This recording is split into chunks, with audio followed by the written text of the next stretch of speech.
ও বলেছে যখন না, ও আমার বলেছে বিলটা 8টায়। কখন দেবে? ও 8টায় বলেছে। বলছে শীতের দিন রান্না করে তাহলে ডিম 8টার ঠান্ডা ডিম হয়ে সাজিয়ে দেয়।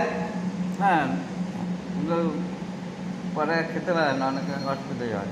ঠান্ডা হয়ে যায় না। দাদা যেমন বলবো কেন, আমি 6টা থেকে এসে খালি মশার কাপড় কাপড় কেন বলে দেবো 8টার 8টায় সময়। আসতে হয়, আমরা 7:30 ঢুকে যাবো। দেখুন এখানে পেঁপের চাটনি আছে, প্লাস্টিক ঠিক আছে, চাটনি। ওকে ওকে। আপনারা সবাই একটা করে লাইক করবেন, कमेंट करবেন। ये पेपर का चटनी है, आप खाने के लिए अच्छा है।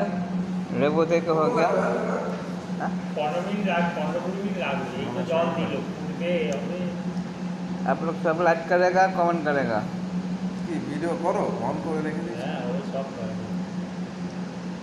তোমার কথাগুলো সব উঠে গেছে। সেটাই তো আমি ভাবছি। কাট করবে নাকি? হ্যাঁ।